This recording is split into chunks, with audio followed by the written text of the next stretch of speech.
Welcome to the conference.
Ladies and gentlemen, thank you for standing by.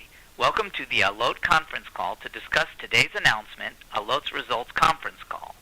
All participants are present in listen-only mode.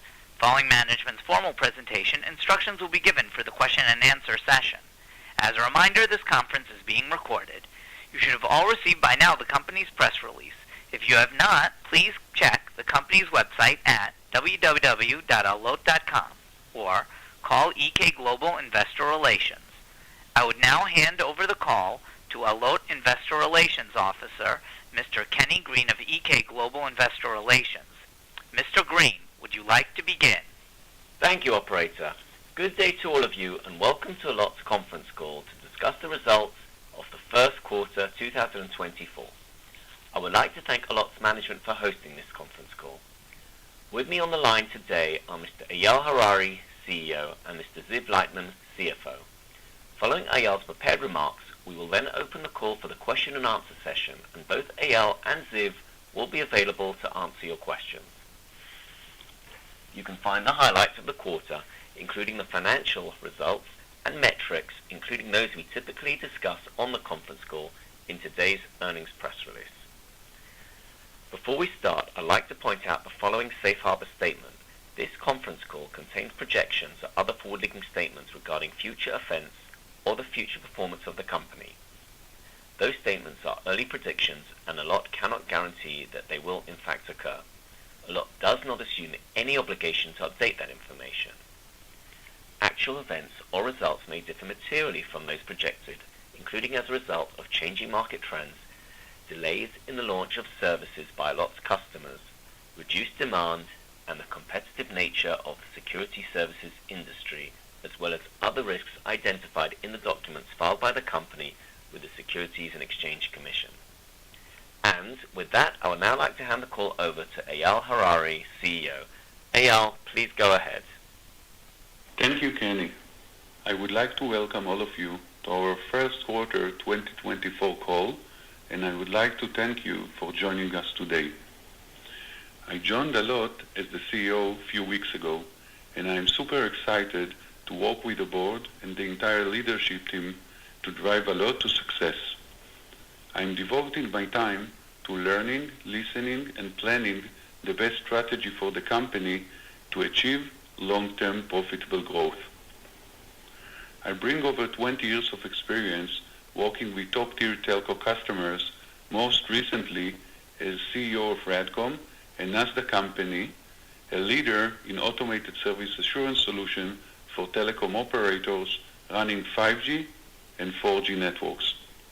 Already in my first few weeks, I see an amazing organization with great potential, with professional people who are highly experienced and motivated. I see a company with a long tradition of innovation and excellence, with fantastic technologies and a base of top-tier leading customers. In addition, we have a growth engine which has already shown strong double-digit revenue growth, and I believe it has significant long-term potential. Over the coming months, I will be focused on learning about the business and the opportunities, as well as meeting our key customers and partners. I intend to work with the board, the leadership team, and employees to ensure that we fully capitalize on the opportunities that will drive the company to achieve long-term, sustainable, profitable growth. I decided to join Allot as I see a bright future ahead. I believe strongly in Allot's potential.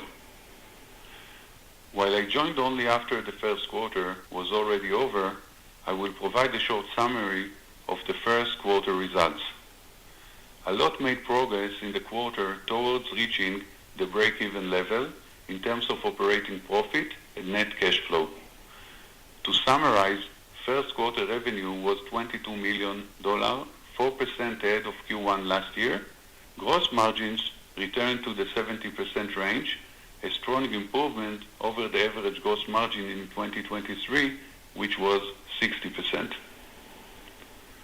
Stable revenue, improved gross margin, and a significant decrease in operating expense, which were 25% below those of the first quarter of last year, brought us much closer to the break-even level. We reported an operating loss of $1.4 million, negative cash flow of $2.4 million, and EBITDA loss just below break-even at $0.1 million for the quarter. We saw our growth engine, SECaaS, achieve revenues of $3.4 million, up 48% year over year. In March, the SECaaS ARR was $13.7 million, 47% higher than our SECaaS ARR as of March 2023. SECaaS revenue now makes up 16% of our total revenue and are becoming a more important part of the overall revenue mix. We continue to see SECaaS as our growth engine, and we believe it will continue to grow as a percentage of revenues. With the goal of driving improved performance and profitable growth, the company has made significant changes in recent quarters. There have been several rounds of cost-cutting and restructuring through the last year, and as a result, we have significantly optimized our operational expense and lowered our break-even point. Allot's full-time employees count as of March 2024 was 505 compared to 749 at the end of 2022. Employee headcount has been reduced by 35% since the peak in September 2022. Our goal is to bring the business to break-even during 2024. At the same time, we intend to maintain disciplined investments in the parts of our business that we believe will drive profitable long-term growth. I would like now to provide you with a short update on the two business lines, Allot Smart and Allot Secure. On the Allot Smart front, I believe we have highly competitive product. However, there remains market weakness due to the cutbacks in spending by our customers, as well as challenging macroeconomic trends. Looking ahead, we have a healthy pipeline with good mix of opportunities in different stages and across different territories. Despite the reduction in overall resource due to the cost-cutting initiatives, we have increased resources for Allot Smart sales in very specific areas where we believe that we can capitalize on the pipeline.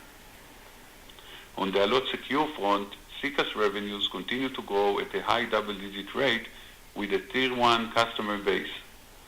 From what I have seen so far, Allot Secure is a very effective and highly differentiated product. We are a market leader in network-native security solution for the mass market. The clearest evidence of our leadership and the differentiation of our product is the significant list of Tier 1 customers who have launched network-native security services for their customer, including Verizon, Vodafone, Telefonica, and Hutchison, just to name a few. This strong customer base is a testament to the quality of our solution and demonstrates the long-term potential to further expand within these customers as well as additional Tier 1 accounts. I see SECaaS solution as a key potential long-term growth driver and believe we are well positioned with existing customers as well as potential new customers. We are focusing our efforts on our existing SECaaS customers. We believe that more aggressive go-to-market strategy can help them expand their customer base to whom our services are offered. For new SECaaS customers, we are being very selective and focusing on specific strategic opportunities. Our most exciting launch in 2023 was Verizon Business, which successfully launched its network-native security service, incorporating Allot Network Secure. The launch is going well, and today Verizon is the largest signed SECaaS opportunity for Allot. The number of customers continue to grow, and we are discussing with Verizon several potential expansion opportunities for different customer segments. We remain excited about the long-term potential of our SECaaS growth engine. We see SECaaS opportunities as operators continue to be interested in launching network-based security service with our differentiated, scalable solution. Before we move on to the Q&A, I want to highlight that our CFO, Ziv Leitman, will be leaving Allot at the end of June, and joining us will be Liat Nahum as the new CFO. Liat brings more than 20 years of experience, great talent and skill, both in finance and business leadership with top-tier high-tech companies, most recently at Amdocs, a public Nasdaq-listed multinational telecom technology company. I am confident she will significantly contribute to our finance and business strategy ahead. On behalf of the employees, management, and the board, I would also like to thank Ziv for his 4.5 years of financial leadership and wish him every success going forward. In summary, I am optimistic that Allot will execute on its opportunity to drive sustainable, profitable, long-term growth. Allot has significant untapped potential, a high experienced and motivated workforce, strong technological edge, a powerful growth engine, and range of top-tier leading customers. I look forward to capitalize on our strengths to fully realize the opportunities ahead. And now, I would like to open the calls for Q&A, and Ziv and myself will be available to answer your questions. Operator? Thank you. Ladies and gentlemen, at this time we'll begin the question and answer session. If you have a question, please press star 1. If you wish to decline from the process, please press star 2. Please stand by while we poll for your questions.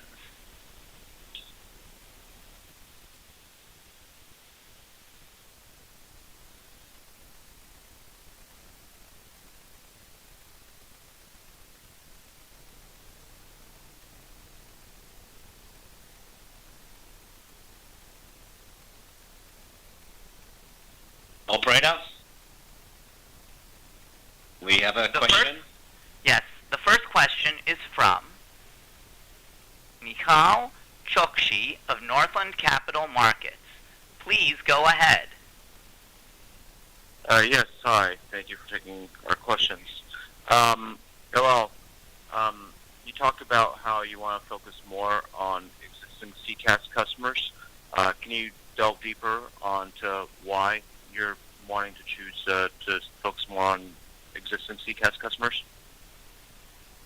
Hi, good morning. So as the company already updated as of last year, the decision is to be very focused and selective on the CCaaS business we are pursuing. So we identify key strategic accounts that we want to work with.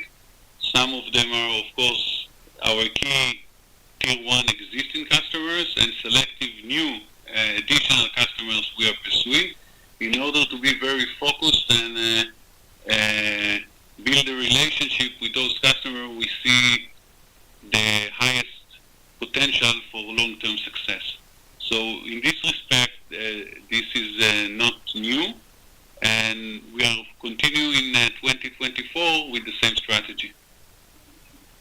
Got it. Understood. Okay. And new CEO and CFO, what changes, if any, do you expect to bring to the table? So I joined Allot a bit more than 2 weeks ago, and I'm in this stage mainly busy on learning and listening to the employees, customers, partners, and establishing my plan moving forward. I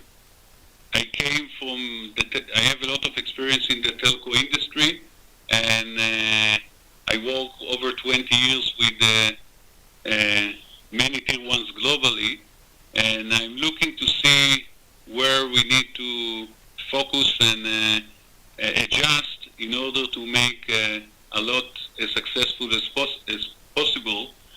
And as mentioned already in previous calls, we are looking this year to be a turnaround year and get the company to towards break-even point, allowing us to stabilize the business and align moving forward to a strategic focus that we are now analyzing to make sure that we are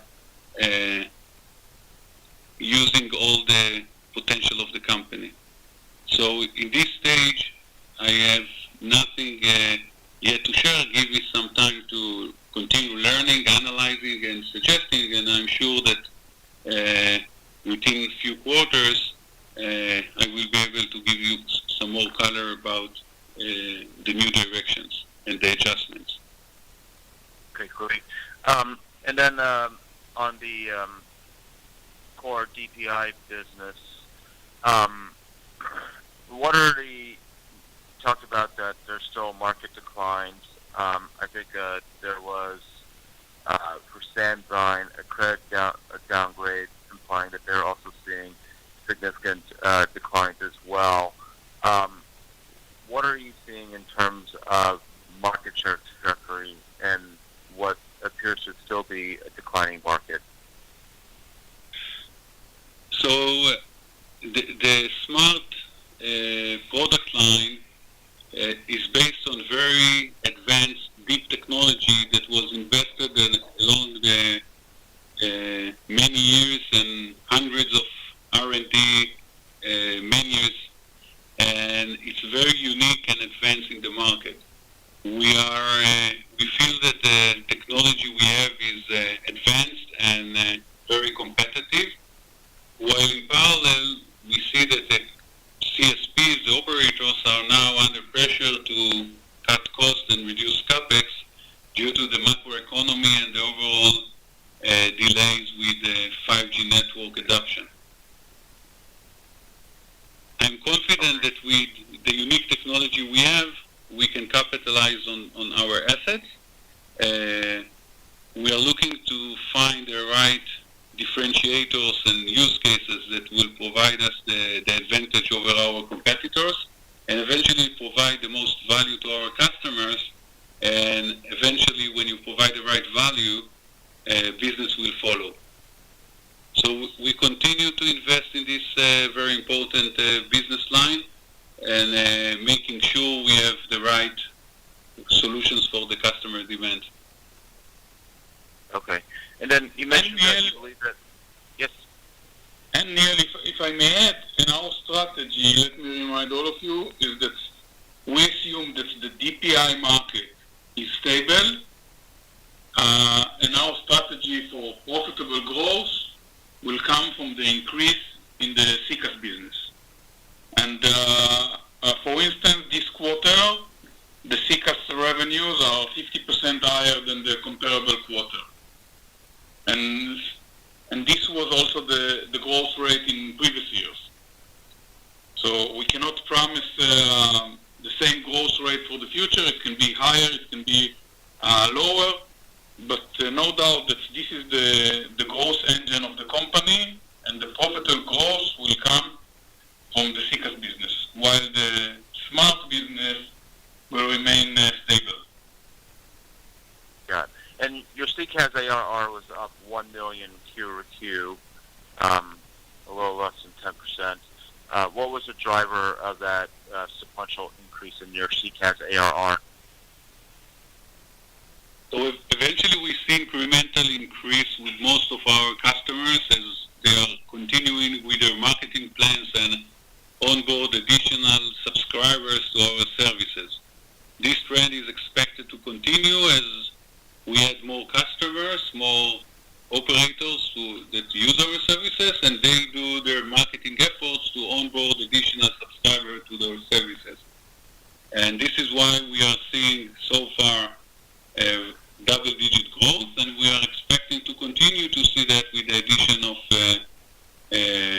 a subscriber in the next quarters. Okay. And then you mentioned that Verizon is your largest opportunity. Are they also the largest CCaaS ARR contributor? Yes, in general, they are definitely our biggest opportunity, as Verizon is a very large CSP with the potential to expand into many services in many areas. We don't detail a per customer ARR, but they are definitely a very important and strategic customer. Okay. All right. Thank you.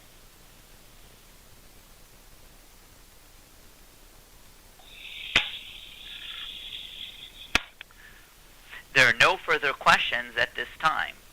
Before I hand back the call to Alot, I would like to remind you that a recording of this call will be available from Alot's website at investors.alot.com within the coming hours.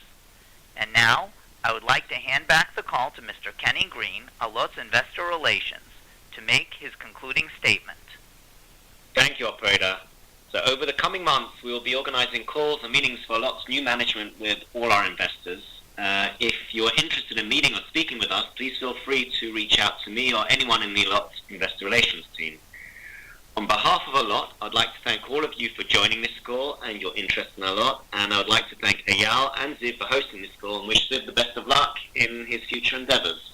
And with that, we end our call and look forward to speaking with you next quarter. Have a good day.